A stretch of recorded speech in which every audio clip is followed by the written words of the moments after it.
তো welcome to our channel অঙ্ক চর্চা।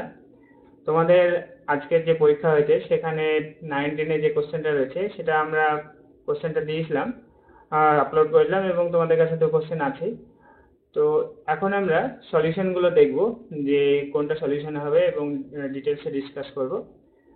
তো বলে রাখি যে আজকে ব্যস্ত থাকার কারণে ভিডিওটা আমরা পার্টে পার্টে করব, 10টা করে সলিউশন করে আমরা আপলোড করতে থাকবো। আচ্ছা, তো প্রথম প্রশ্নটা রয়েছে দেখো, বলেছে ইফ, এই কালারটা চেঞ্জ করি, বলেছে যে if A union B is equal to B, তার মানে এ এবং বি এর ইউনিয়ন যদি ঘটাই আমরা, তাহলে সেটা বি সেট পাবো। তাহলে এখানে A union B is equal to B, এটা থেকে কি কি ইমপ্লাইং হতে পারে? এক হতে পারে যখন এটা ফাই সেট হয়, যদি বি 2 নাম্বার হতে পারে কি বিটা যদি ইউনিভার্সাল সেট হয়। 3 নাম্বার হচ্ছে এই যে সাবসেট অফ যদি বি হয় তাহলে হতে পারে। আর আরেকটা হতে পারে যে এই ইকুয়াল টু যদি বি হয়। এতগুলো যদি কন্ডিশন হোল্ড করে তাহলে আমরা বলতে পারি যে A union B equal to B হবে। আচ্ছা, তো তাহলে এই চার অপশনগুলো থেকে আমাদের যে কোশ্চেনে যে অপশনগুলো দেওয়া আছে এ বি সি ডি, বলেছে এ ইকুয়াল টু ফাই অনলি, শুধুমাত্র এ যদি ফাই সেট হয় তবে এটা হোল্ড করবে। তো বাকি অপশনগুলো দেখি, এটা তো ঠিকই আছে, তবে এটার থেকে যদি বেটার অপশন পাওয়া যায় তাহলে সেটা অ্যান্সার হবে। বি নাম্বারে বলেছে এ ইজ অনলি ইউনিভার্সাল সেট, শুধুমাত্র এটা যদি ইউনিভার্সাল সেট হয়, আর এ যদি ইউনিভার্সাল সেট হয় তাহলে তো এ হওয়ার কথা, তাহলে এই অপশনটা ভুল। A may be A empty আর A equals to B, A empty হতে পারে অথবা এ ইকালস টু বিও হতে পারে। আর বলছে নান অফ দ্য অ্যাবাভ, তাহলে দেখো এও।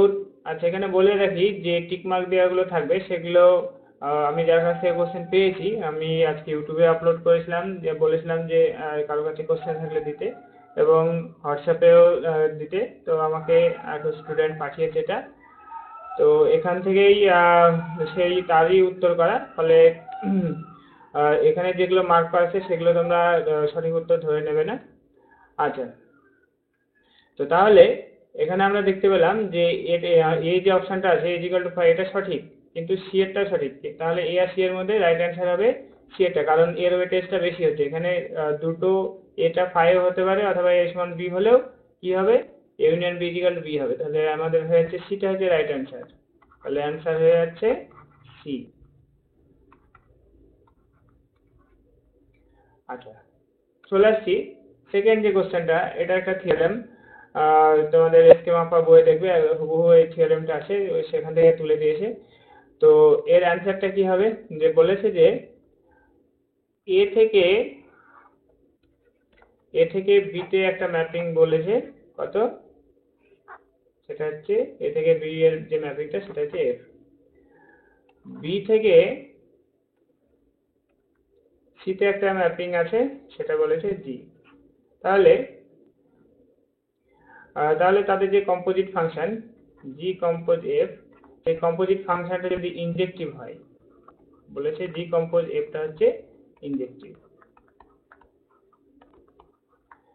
তো জি কম্পোজ এফ যদি ইনজেক্টিভ হয় তাহলে এই যে চারটে অপশন আছে সেগুলোর মধ্যে কোনটা হবে? তো জি কম্পোজ যদি ইনজেক্টিভ হয় দেন কি হয়ে যায়, দেন এফ ইজ ইনজেক্টিভ হয়ে যায়, এফ ইজ ইনজেক্টিভ।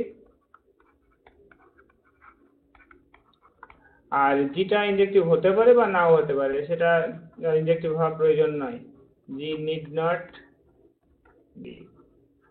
তো এফটা ইনজেক্টিভ কেন হওয়া প্রয়োজন, এটা কন্ট্রাডিকশনের মাধ্যমে আমরা দেখাতে পারি।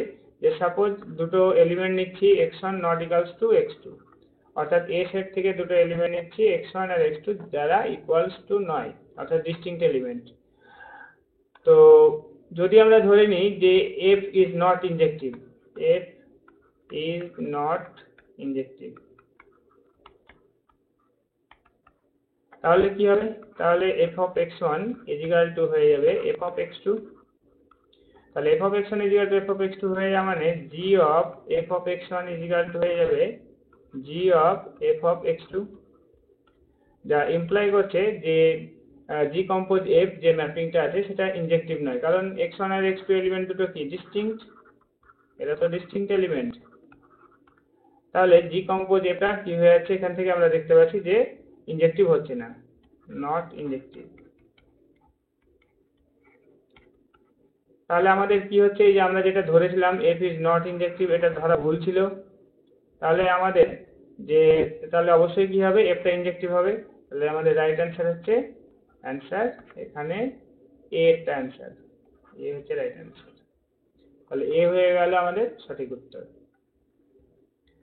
আচ্ছা, এরপরে দেখো বলেছে যে if A is equal to একটা ম্যাট্রিক্স দেওয়া আছে, এ একটা ম্যাট্রিক্স দেওয়া আছে এ আই জে, যার অর্ডার হচ্ছে এন ক্রস এন অর্ডারে, আর ক্যাপিটাল এআরএস টা হচ্ছে কোফ্যাক্টর অফ এআরএস, এআরএস এর কোফ্যাক্টর।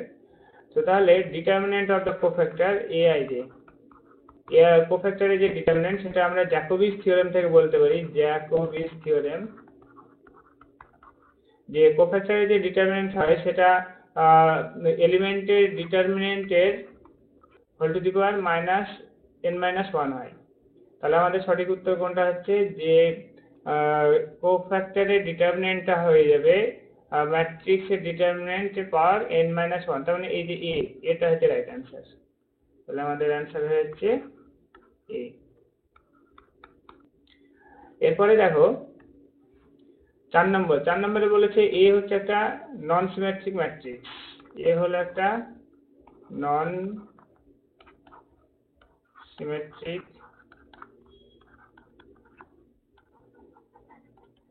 ম্যাট্রিক্স। আচ্ছা, এ বলেছে আমাদের একটা নন সিমেট্রিক ম্যাট্রিক্স অফ অর্ডার 3।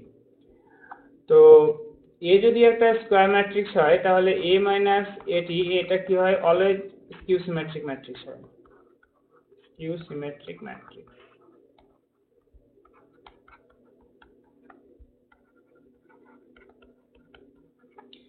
কেন স্কিউ সিমেট্রিক ম্যাট্রিক্স, তোমরা যদি এটা চেক করো তাহলে পেয়ে যাবে যে এ মাইনাস এটি তার হোল ট্রান্সপোজ ইকুয়াল টু হয়ে যাবে এটি মাইনাস এ, এখান থেকে আমরা মাইনাস যদি কমন নিই তাহলে আমরা পাচ্ছি এ মাইনাস এটি। তাহলে আমরা দেখতে পাচ্ছি এ মাইনাস এটিটা কি হয়েছে, অলওয়েজ স্কিউ সিমেট্রিক ম্যাট্রিক্স।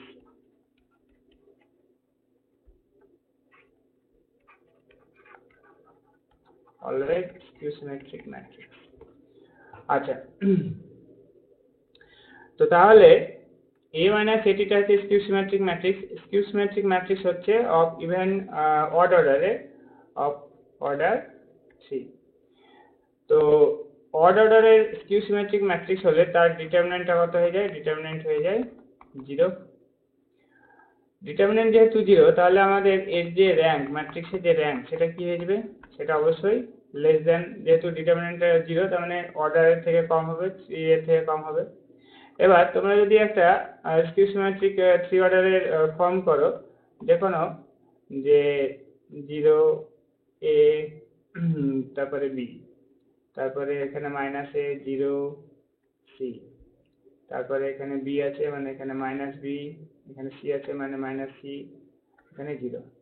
তোমরা যদি একটা 3 অর্ডারের স্কিউ সিমেট্রিক ম্যাট্রিক্স নাও, দেখবে যে দুটো দুটো করে তার যে কোনো দুটো 2x2 অর্ডারের যে মাইনর সেটা যদি ডিটারমিনেন্ট নাও তাহলে অলওয়েজ কি আসছে, অলওয়েজ দেখবে যে নট ইকুয়ালস টু 0 আসছে। তার মানে এর যে র্যাঙ্কটা সেটা অবশ্যই কত হবে, এর যে র্যাঙ্ক আসবে সেটা হচ্ছে 2 আসবে। আবার এই যে যেহেতু স্কিউ সিমেট্রিক ম্যাট্রিক্স এর অর্ডারগুলো ইভেন অর্ডারের হয়, ফলে 2 হতে পারে বা 4 হতে পারে, তো 4 তো হওয়া সম্ভব না, ফলে এখানে 2টাই হবে। 1 হওয়া কখনোই সম্ভব না, স্কিউ সিমেট্রিক ম্যাট্রিক্সের র্যাঙ্ক কখনো 1 হয় না, আর 0 তো নন জিরো ম্যাট্রিক্সের তো র্যাঙ্ক কখনোই 0 আসবে না, ফলে এর যে র্যাঙ্কটা আসবে সেটা হবে 2। তাহলে আমাদের রাইট অ্যান্সার হচ্ছে 2, মানে এই যে এটা। আচ্ছা, এরপরে কোশ্চেন দেখো, বলেছে the value of K so that the set, এটা যদি আমরা ধরি আলফা 1, এটা আলফা 2 আর এটা হচ্ছে আলফা 3, তাহলে এটা লিনিয়ারলি ইন্ডিপেন্ডেন্ট বলেছে। ইন্ডিপেন্ডেন্ট হলে আমরা কি জানি, যদি ডিপেন্ডেন্ট বলতো তাহলে আমরা ডিটারমিনেন্টটা 0 দেখিয়ে সহজে কে এর ভ্যালুটা পেয়েছিলাম, কিন্তু এখানে বলেছে ইন্ডিপেন্ডেন্ট, মনে হচ্ছে কোশ্চেনটা রং আছে। তোমরা তোমাদের মতামতগুলো আমাকে জানাবে কমেন্টের, যে এই কোশ্চেনটার অ্যান্সার কি হবে। আমি দেখাচ্ছি যে যদি ডিপেন্ডেন্ট হতো তাহলে কি অ্যান্সার হতো। তো ডিপেন্ডেন্ট দেখানোর জন্য এই ডিটারমিনেন্ট ভ্যালুটা 0 দেখাতে হয়, 1 1 0, তারপরে হচ্ছে 1 0 কে, আর হচ্ছে 0 1 1। এই ডিটারমিনেন্টটা যদি 0 হয় তাহলে লিনিয়ারলি ডিপেন্ডেন্ট হয়ে যায়। ভেক্টরের যে ডিটারমিনেন্ট সেটা 0 করলে যেহেতু c1 c2 যে স্কেলারগুলো থাকে সেগুলো অ্যাটলিস্ট একটা স্কেলার কি হবে, নন জিরো থাকবে। আর এটা যদি নট ইকুয়ালস টু 0 হয় তাহলে যেহেতু হোমোজিনিয়াস সিস্টেম অফ ইকুয়েশন থেকে আমরা বলতে পারবো যে সিস্টেম অফ ইকুয়েশনটা লিনিয়ারলি ইন্ডিপেন্ডেন্ট এই কোশ্চেন ধরে এগোয়। এখানে বলেছে কে এর কোন ভ্যালুর জন্য লিনিয়ারলি ইন্ডিপেন্ডেন্ট হবে। তো লিনিয়ারলি ইন্ডিপেন্ডেন্ট হতে গেলে ডিটারমিনেন্ট ভ্যালুটা নট ইকুয়ালস টু 0 হতে হবে, k plus 1 not equals to 0 বা কে হচ্ছে নট ইকুয়ালস টু -1। এবার দেখো আমাদের এখানে কে এর ভ্যালুটা কতর জন্য বলেছে এটা লিনিয়ারলি ইন্ডিপেন্ডেন্ট হবে। তো কতর জন্য লিনিয়ারলি ইন্ডিপেন্ডেন্ট হচ্ছে, কে যদি -1 হয়। আর এটা যদি কোশ্চেনটা ডিপেন্ডেন্ট বলতো তাহলে এটা ইকুয়ালস টু হতো কে ইকুয়ালস টু -1 এর জন্য এটা অ্যান্সারটা আসতো। ফলে আমাদের অ্যান্সার ইন্ডিপেন্ডেন্ট হলে কোনোটাই আসছে না। আর যদি ডিপেন্ডেন্ট বলতো তাহলে কে এর ভ্যালুটা -1 হতো। তো এর অ্যান্সারটা কি হবে তাহলে তোমরা কমেন্ট করে জানাও। আপাতত অ্যান্সারটা আমরা সি পুট করছি, যে অ্যান্সার হচ্ছে লিনিয়ারলি ডিপেন্ডেন্ট ধরে সি আমরা বলছি যে সি, দ্যাট মিনস হচ্ছে -1। আচ্ছা, এরপরে কোশ্চেনটা দেখো, বলেছে sequence diverge to infinity. Plus infinity হয় কখন, যখন মনোটোন ইনক্রিজিং এবং আনবাউন্ডেড অ্যাবাভ হয়, আর মাইনাস ইনফিনিটি যখন মনোটোন ডিক্রিজিং এবং আনবাউন্ডেড বিলো হবে। তো এখানে অত কিছু উল্লেখ নেই, এখানে খুব সহজভাবে উল্লেখ করা আছে যে এই সিকোয়েন্স ডাইভার্জ টু ইনফিনিটি। তো ইনফিনিটি হবে কখন, আমরা দেখে অপশনগুলো যদি পড়ি তাহলে দেখে বুঝতে পারছি যে আনবাউন্ডেড অ্যাবাভ এবং আনবাউন্ডেড বিলো যদি হয়, অর্থাৎ আনবাউন্ডেড অ্যাবাভ যার কোনো অ্যাবাভ যখন ফাংশনটা সামনের দিকে যাচ্ছে তার কোনো বাউন্ডারি নেই, আর এবং আনবাউন্ডেড বিলো মাইনাসের দিকেও যখন কোনো বাউন্ডারি নেই, সেক্ষেত্রে আনবাউন্ডেড অ্যাবাভ এবং আনবাউন্ডেড বিলো হলে সিকোয়েন্সটা কি হবে, ডাইভার্জ করবে ইনফিনিটিতে। তাহলে আমাদের রাইট অ্যান্সার হচ্ছে এটা। তাহলে 6 এর অ্যান্সার হচ্ছে এ। এরপর দেখো 7 নাম্বার কোশ্চেনটা, এখানে বলেছে লিমিট টেন্ডেন্স টু ইনফিনিটি। খুব সহজ একটা লিমিট, এইচএস এর লিমিট। তো এখান থেকে আমরা কি পাই, এখান থেকে আমরা পাচ্ছি লিমিট টেন্ডেন্স টু ইনফিনিটি। এটা যদি আমরা কর্নিংয়েশন করি তাহলে আমরা পাবো n+1 - n by √n+1 - √n। That means হচ্ছে limit of n tends to infinity 1 by, নিচেরটা থাকছে এখান থেকে √n কমন যদি নিই তাহলে √1 প্লাস 1 বাই n মাইনাস 1। আচ্ছা, limit of n tends to infinity 1 by √n into limit of n tends to infinity 1 by √1 plus 1 by n minus 1। তাহলে equals to এইটার ভ্যালু হয়েছে 0। তাহলে 0 ইন্টু এই দিকটার ভ্যালুটা আছে 1, 0 into 1 that means হচ্ছে 0। তাহলে আমাদের অ্যান্সার হয়ে যাচ্ছে বি একটা 0। তাহলে অ্যান্সার হলো বি। এরপরে কোশ্চেন দেখো, the series is convergent, divergent, convergent, divergent. তো আমরা ডালেম্বার্স রেশিও টেস্ট যদি করি তাহলে n এর টার্মটা হচ্ছে xn বাই n। তাহলে an প্লাস 1 বাই an কত হচ্ছে xn plus 1 by n plus 1 into n by xn। তাহলে আমাদের পড়ে থাকছে কত, x by 1 plus 1 by n এরকম থাকছে। এবার যদি limit n tends to infinity নিই, limit n tends to infinity an plus 1 by an, এটা হয়ে যাবে limit n tends to infinity x by 1 plus 1 by n is equal two হচ্ছে x। এবার এই ভ্যালুটাকে যদি আমরা l ধরি তাহলে এই l এর ভ্যালুটা যখন এল এর ভ্যালু বা এখানে তো আমরা এক্স পাচ্ছি, তো এক্স এর ভ্যালু যখন লেস দেন 1 হয় তখন সিকোয়েন্সটা কি হয়, সিকোয়েন্সটা কনভার্জেন্ট হয়।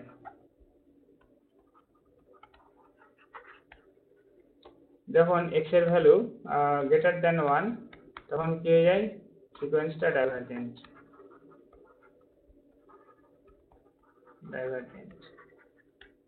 আচ্ছা, তো তাহলে আমরা কি পাচ্ছি, আমরা দেখতে পাচ্ছি যে কনভার্জেন্ট যে অপশনগুলো আছে, convergent if x equals to 1, x equals to 1 হলে কোনো কনক্লুশন ড্র করা যায় না, নো কনক্লুশন, নো কনক্লুশন। তাহলে আমরা দেখতে পাচ্ছি যে x লেস দেন 1 হলে কনভার্জেন্ট হবে, তাহলে এখানে অপশনের সাথে মিলছে কোনটা,